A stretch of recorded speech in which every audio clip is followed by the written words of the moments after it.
Bom, para o estudo da noite, eu trouxe o capítulo 6 do Livro dos Espíritos, Vida Espiritual. E no item 1, são vários itens, né? Se não me engano são 8 itens. Eu trouxe o item 1 para a gente estudar, que fala sobre os espíritos errantes. Os espíritos errantes, na verdade o termo errante, de erraticidades também, que é o período que o espírito fica, né, no plano espiritual, depois do desencarne. E errante vem de vagar, né, sem destino, sem estar fixo em lugar nenhum, né? É a situação do espírito depois do desencarne. Então, na questão 223, o Kardec faz a seguinte pergunta: a alma se reencarna imediatamente após a separação do corpo? Às vezes. Resposta: imediatamente, mas na maioria das vezes depois de intervalos mais ou menos longos. Nos mundos superiores, a reencarnação é quase sempre imediata. A matéria corpórea sendo menos grosseira, o espírito encarnado goza de quase todas as faculdades do espírito. Seu estado normal é o dos vossos sonâmbulos lúcidos. Então, aqui nós lembramos de uma escala, na verdade não era a escala evolutiva do espírito, né? Mas é uma escala que alguns palestrantes usam para demonstrar como que seria se a gente pudesse identificar e visualizar a nossa evolução espiritual hoje como encarnados. Então ele monta um gráfico como se fosse duas pirâmides invertidas, uma de base para cima e outra de base para baixo. E ele mostra nessa pirâmide, com a base para baixo, quando seria o nosso período inicial, digamos assim, né? Como seres humanos. Então que a gente é extremamente embrutecidos ainda, 100% extinto. E conforme a gente vai evoluindo, a gente vai subindo nessa pirâmide. E no topo dessa pirâmide, nós encontramos o quê? Seria o espírito puro. Quanto mais animalizados nós somos, mais instintivos. Hoje, nós nos encontramos mais ou menos numa escala 5. De 0 a 10, estaríamos mais ou menos na escala 5. Então nós somos na escala 5, tanto influenciados pela espiritualidade, como influenciados pela matéria. Então nós estamos sempre nesse meio termo. Volta e meia nós somos mais influenciados pela matéria, volta e meia mais influenciados pela espiritualidade. E conforme nós vamos subindo essa escala, nós começamos a ser mais influenciados pelo espírito. Então nesse caso que Kardec, que os espíritos citam aqui, a reencarnação imediata, por livre e espontânea vontade, ela é situações propícias desses espíritos que se encontram numa escala bem mais superior, né? A nossa ainda não é o caso. Na 224, Kardec pergunta: o que é a alma nos intervalos da reencarnação? Então, o que somos nós? A alma, somos nós, o espírito encarnado. O que nós somos quando não estamos aqui encarnados? E a espiritualidade responde: espírito errante, que aspira a um novo destino que o espera. Como nós somos imperfeitos ainda, então nós buscamos incessantemente uma reencarnação, na maioria das vezes, para que a gente possa reparar as nossas faltas, colocar em prática o que nós aprendemos e propomos a fazer, né, aqui, depois de encarnados, compensações, reparações, né? Na 224A, ele pergunta: qual poderá ser a duração desse intervalo? Resposta: de algumas horas, de alguns milhares de séculos. De resto, não existe propriamente falado limite extremo determinado para o estado errante, o que pode prolongar-se por muito tempo, mas que nunca é perpétuo. O espírito tem sempre a oportunidade, cedo ou tarde, de recomeçar uma existência que sirva de purificação das anteriores. Como nós ainda não conseguimos sair de uma reencarnação 100% perfeitos, esses requisitos que fica da nossa vivência aqui na Terra, nós temos que voltar para reparar numa próxima. Então, quando nós estamos aqui na Terra, encarnados, nós temos consciência dessa existência. Nós temos uma intuição, uma percepção do que nós somos, na verdade, como espíritos. Como cada um, no seu análise íntimo, consegue identificar a sua percepção. Se você é uma pessoa extremamente irritada, se você é uma pessoa calma, apaziguadora, se você é uma pessoa voltada à violência, nós sabemos no nosso íntimo que nos domina. E esse íntimo nosso, não é dessa reencarnação. Quando nós estamos aqui encarnados, o que nós temos presente é a nossa vida, a história nossa do berço até hoje, e esse instinto do que nós já fomos, de todas as nossas encarnações. Quando nós entramos no período de erraticidade, depois de todo o processo, cada caso é seu caso, mas depois do processo de tormenta, de sono, que você restabelece sua consciência, você recebe toda essa herança sua, das suas vidas passadas. No plano espiritual, no período de erraticidade, a maioria de nós tem acesso a todas as nossas encarnações. Nós conseguimos saber quem nós realmente somos. A 225. A erraticidade é por si mesma um sinal de inferioridade entre os espíritos? Não, pois há espíritos errantes de todos os graus. A encarnação é um estado transitório. Já dissemos. No seu estado normal, o espírito é livre da matéria. Então nós não somos seres humanos, nós estamos seres humanos. Então nossa situação normal é de espírito. Essa é a nossa situação. Então, a gente não sai da nossa casa quando a gente desencarna, A gente volta para casa. Lá é a nossa origem, de lá que nós viemos, para lá que nós vamos voltar. O período de erraticidade não caracteriza a inferioridade do espírito. Caracteriza esse momento que a gente está passando de busca de corrigir essas imperfeições. Somente espíritos puros que não passam por esse período de erraticidade. Ele fica lá, às vezes reencarna, mas com uma missão de auxiliar, como Jesus veio até nós. Mas, tirando os espíritos puros, todos os outros estão com têm esse período de erraticidade em mundos diferentes, em planos diferentes. 226. Pode-se dizer que todos os espíritos não encarnados são errantes? Bom, até acabei respondendo antes, Os que devem reencarnar, sim. Mas os espíritos puros, que chegam à perfeição, não são errantes. Seu estado é definitivo. Comentário de Kardec. No tocante às suas qualidades íntimas, os espíritos pertencem a diferentes ordens e graus, pelos quais passam sucessivamente à medida que se purificam. No tocante do estado, podem ser encarnados, que quer dizer ligados ao corpo, errantes ou desligados do corpo material e esperando uma nova encarnação para melhorarem. Espíritos puros ou perfeitos, e não tendo mais necessidade de reencarnação. Então, como eu disse anteriormente, tirando os espíritos puros, todos os outros passam por esse período de erraticidade. A 227. De que maneira se instruem os espíritos errantes?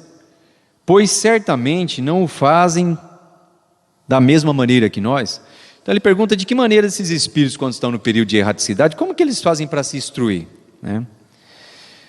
E a resposta: estudam o seu passado e procuram o meio de se elevarem.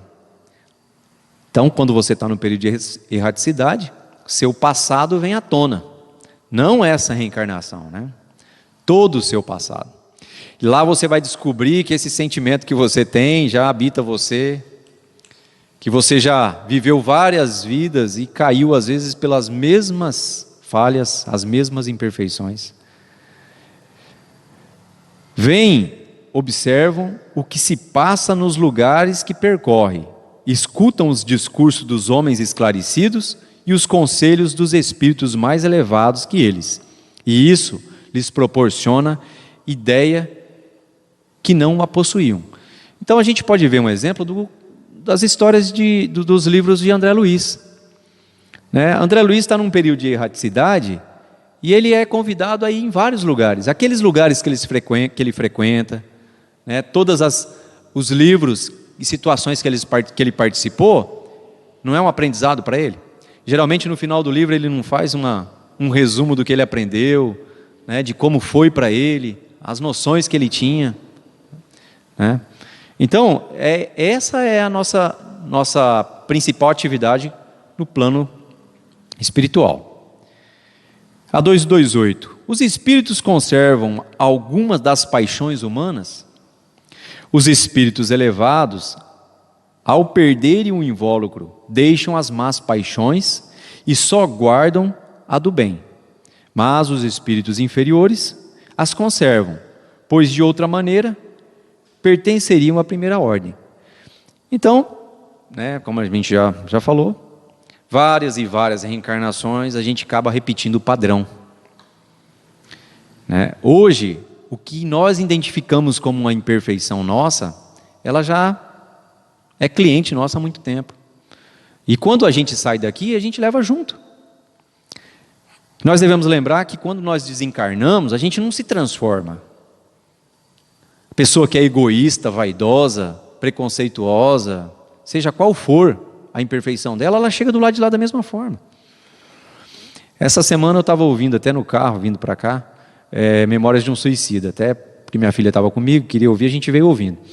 E ela chega, e a gente ouvindo, chegou bem na parte que Camilo e mais alguns suicidas tinham sido resgatados para o hospital de Maria de Nazaré.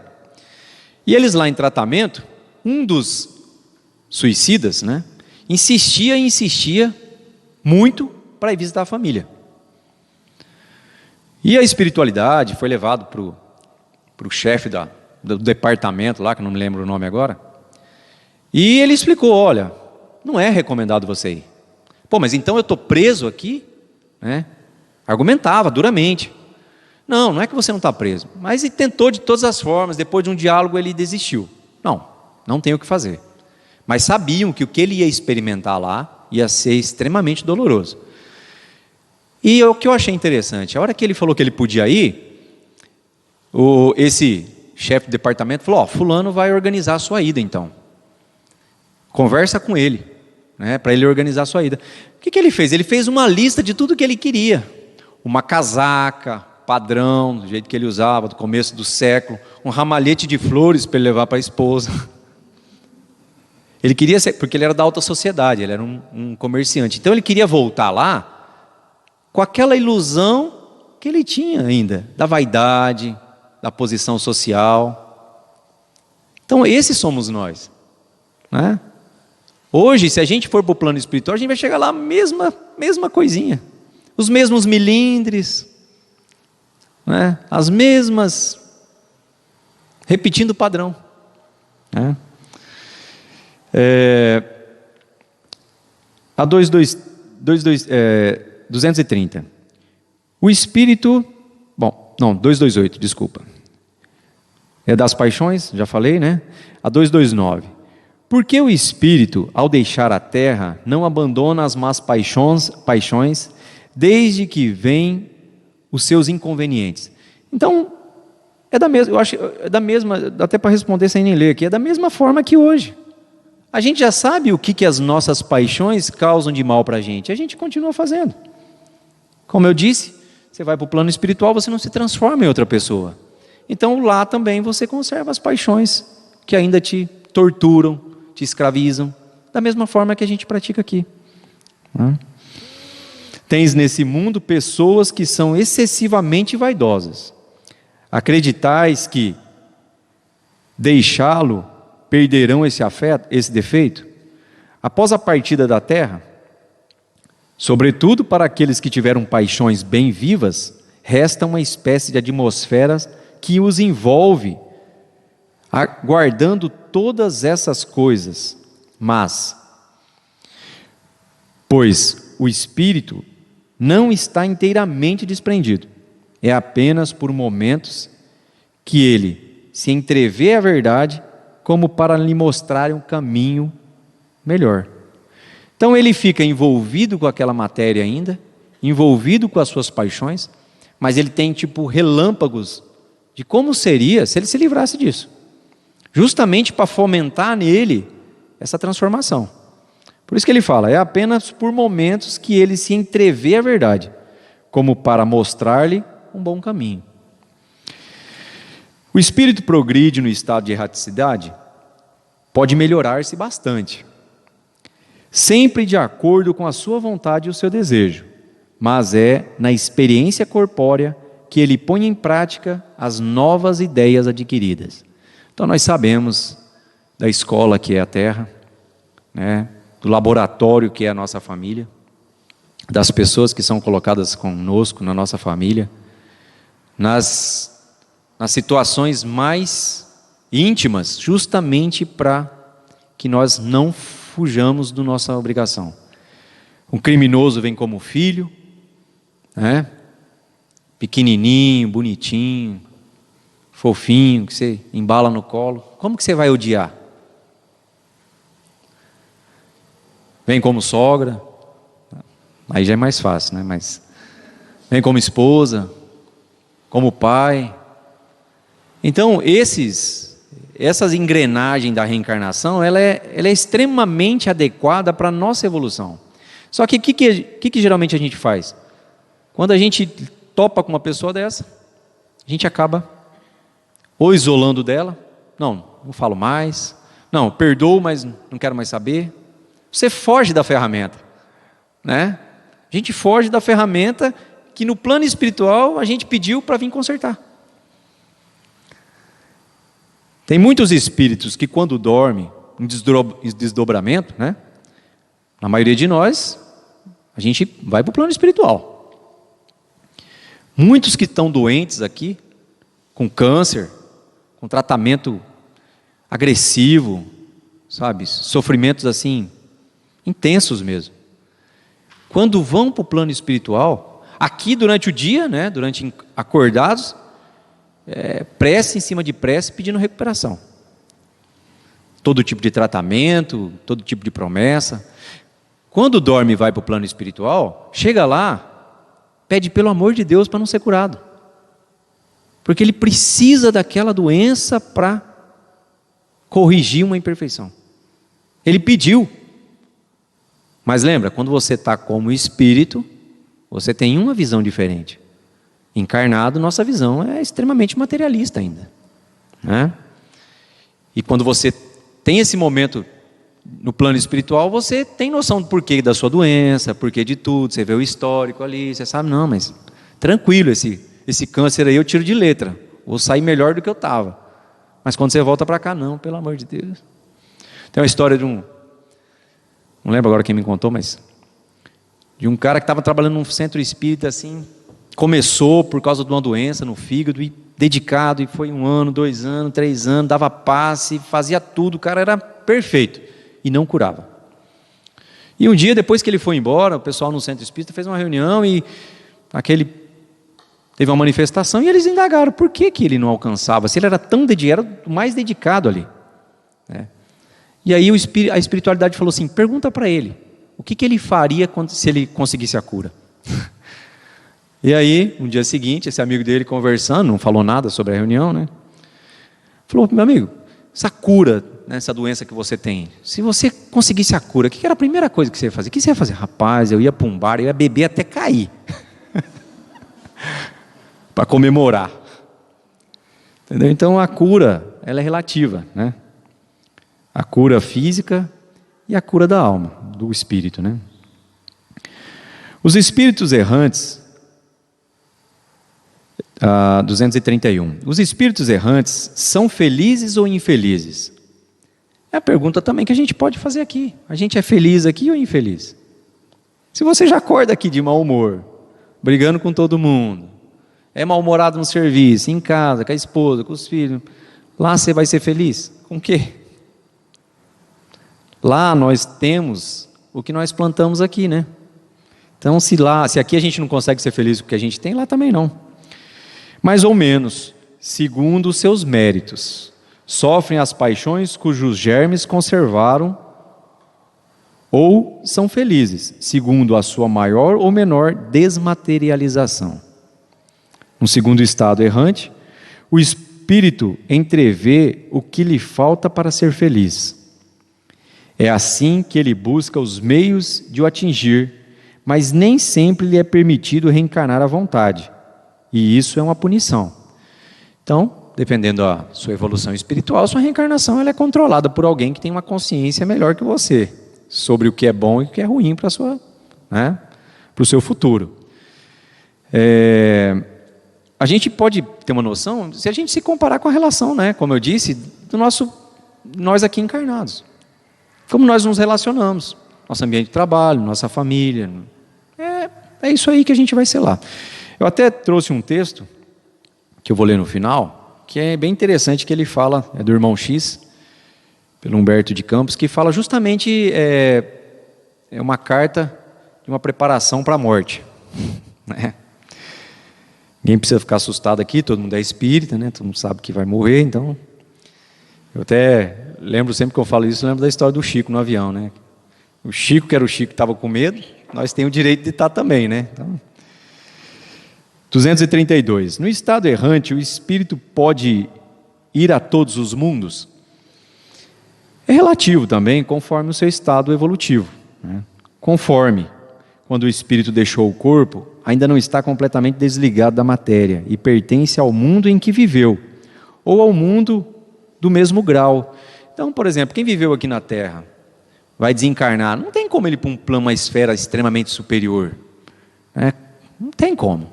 Então ele consegue vir aqui, nessas excursões, igual o André Luiz fazia, frequentar alguns lugares com esse intuito, com caravanas para aprendizado, para estudo. Os espíritos já purificados vêm aos mundos inferiores.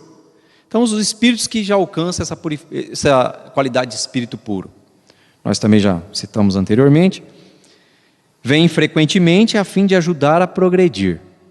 Sem isso, esses mundos estariam entregues a si mesmos, sem guias para orientá-los.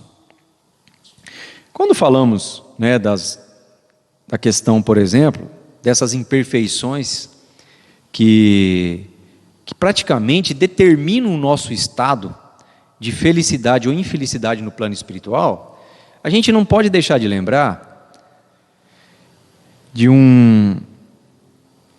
uma questão chamada desejo central,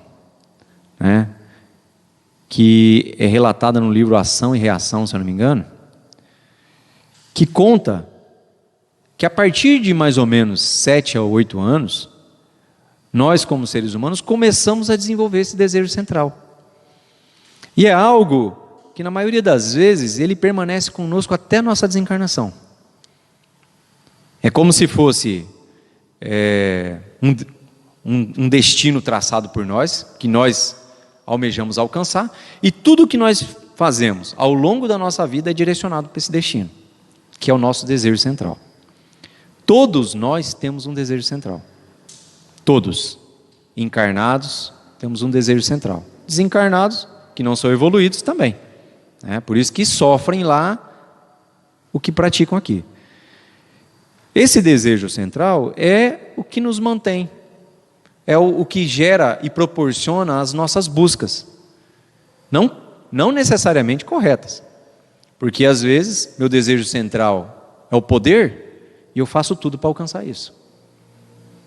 Meu desejo central é a riqueza, meu desejo central é a vaidade, Então eu fico buscando isso incessantemente. Então as ferramentas e os meios que eu uso para alcançar esse desejo central, pode ser que é o que vai, no futuro, ser meu maior martírio, né? Eu fiz uma observação aqui de um comentário que eu ouvi numa palestra, que ele fala o seguinte: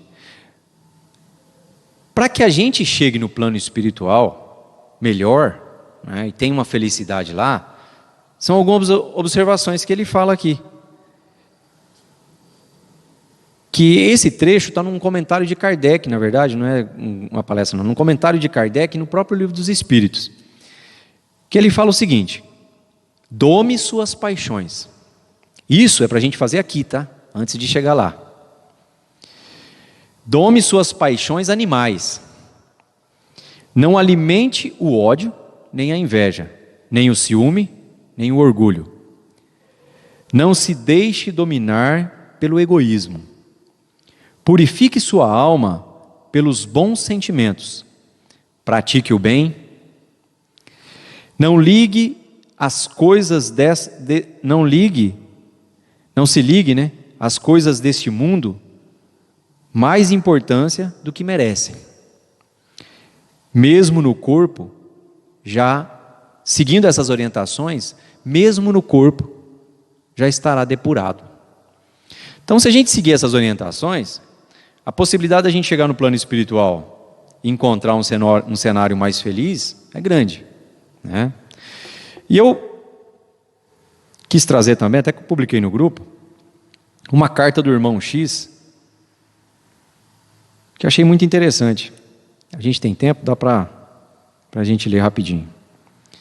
Por Humberto de Campos. Chama, dentro de cartas e crônicas, né? Treino para a morte. Então, dá até para treinar para morrer. Primeiro, preocupado com a sobrevivência além do túmulo, você pergunta, espantado, como deveria ser levado a efeito o treino de um homem para a surpresa da morte. A indagação é curiosa e realmente dá para pensar. Creia, contudo, que, por enquanto, não é muito fácil preparar tecnicamente um companheiro à frente da peregrinação infalível. Os turistas que procedem da Ásia ou da Europa habilitam futuros viajantes com eficiência, por não lhe faltarem os termos analógicos necessários. Mas nós, os desencarnados, esbarramos com obstáculos quase intransponíveis. A rigor, a religião deve orientar as realizações do espírito, assim como a ciência dirige todos os assuntos pertinentes à vida material. Entretanto, a religião, até certo ponto, permanece jungida ao superficialismo do sacerdócio, sem tocar as profundezas da alma. Importa considerar também que a sua consulta, ao invés de ser encaminhada a grandes teólogos da terra, hoje domiciliados na espiritualidade, foi endereçada justamente a mim, pobre noticiarista sem mérito, para tratar de semelhante inquirição. Pode acreditar que não obstante achar-me aqui de novo, há quase 20 anos de contado, sinto-me ainda um sopro de um chavante, repentinamente trazido da selva matogrossense para alguma de nossas universidades, com a obrigação de filiar-se de inopino aos mais elevados estudos e às mais complicadas disciplinas. Em razão disso, não posso reportar-me, senão ao meu próprio ponto de vista, com as deficiências do selvagem surpreendido junto à coroa da civilização. Preliminarmente, admito, deva referir-me aos nossos antigos maus hábitos, A cristalização deles aqui é uma praga tiranizante. Comece, então aqui ele começa, né? Ele fala quem ele era, né? E aqui ele começa uma citação do que nós deveríamos fazer como encarnados, né? Que é esse treino para a morte. Comece a renovação de seus costumes pelo prato de cada dia. Diminua gradativamente a volúpia de comer carne dos animais. O cemitério na barriga é um tormento depois da grande transição. O lombo do porco ou o bife de vitela, temperados com sal e pimenta, não nos situam muito longe dos nossos antepassados, os tamoios e os caiapós, que se devoravam uns aos outros. Os excitantes, largamente ingeridos, constituem outra perigosa obsessão. Tenho visto muitas almas de origem aparentemente primorosa dispostas a trocar o próprio céu por um copo de uísque aristocrático ou pela nossa cachaça brasileira. Tanto quanto lhe seja possível, evite os abusos do fumo. Infunde apenas angústia aos desencarnados amantes da nicotina. Não se renda à tentação dos narcóticos. Por mais aflitiva que lhe pareça as crises de estágio no corpo, aguente firme os golpes da luta. As vítimas da cocaína, da morfina e dos barbitúricos demoram-se largo tempo na cela escura da sede e da inércia. E o sexo? Guarde muito cuidado na preservação do seu equilíbrio emotivo. Temos aqui muita gente boa carregando consigo o inferno rotulado de amor. Se você possui algum dinheiro ou detém alguma posse terrestre, não adie a doação. As doações, né? Caso esteja realmente inclinado a fazê-las. Grandes homens de admiráveis que admiramos no mundo pela habilidade de poder com os importantes negócios aparecem junto a nós em muitas ocasiões à maneira de crianças desesperadas por não mais conseguirem manobrar seu talão de cheques. Em família, observe cautela com os testemunhos. As doenças fulminatórias chegam de assalto, e se a sua papelada não estiver em ordem, você padecerá muitas humilhações através de tribunais e cartórios. Sobretudo, não se apegue demasiadamente aos laços consanguíneos. Ame sua esposa, seus filhos, seus parentes com moderação, na certeza de que um dia você estará ausente deles e de que, por isso, agirão quase sempre em desacordo à sua vontade, embora lhes respeitem a memória. Não se esqueça de que, no estado presente da educação terrestre, se alguns afeiçoados lhe registrarem a presença extraterrestre depois dos funerais, na certa intimá-la-ão a descer aos infernos, receando-lhe a volta inoportuna. Se você já possui o tesouro da fé religiosa, viva de acordo com os preceitos que abraça. É horrível a responsabilidade moral de quem já conhece o caminho sem equilibrar-se dentro dele. Faça o bem que puder, sem a preocupação de satisfazer a todos. Convença-se de que, se você não experimenta simpatia por determinadas criaturas, há muita gente que suporta você com o mesmo esforço. Por essa razão, em qualquer circunstância, conserve seu nobre sorriso. Trabalhe sempre, sem cessar. O serviço é o melhor dissolvente das mágoas. Ajude-se, através do leal cumprimento dos seus deveres. Quanto ao mais, não se canse, nem indague em excesso, porque com mais tempo ou menos tempo, a morte lhe oferecerá um cartão de visita, impondo-lhe ao conhecimento tudo aquilo que agora não lhe posso dizer. Irmão X. Interessante essas palavras, né? E a gente pensando aqui enquanto lê, a gente lembra de tantos fatos relacionados a isso, né? É como se fosse verdadeiro puxão de orelha. Então, espero que nós possamos compreender essas lições no íntimo do nosso coração e vivenciá-las, né? Porque o texto lido, o livro lido, falado, ouvido, sem a interiorização e a vivência, não tem valor, né? Então, a gente faz a prece primeiro ou fazemos a prece depois o passe, né?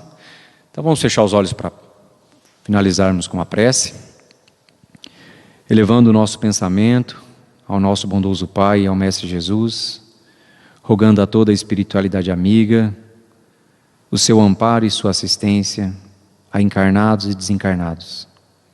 Que Jesus possa nos dar as ferramentas, a sabedoria e a força para esse preparo da nossa partida e assistência e socorro àqueles que já se encontram no plano espiritual e não tiveram essa oportunidade. Pedimos também todas as pessoas envolvidas nessa pandemia, diretas ou indiretamente, plano espiritual ou material, que sejam envolvidas no seu magnetismo amoroso. Que assim seja.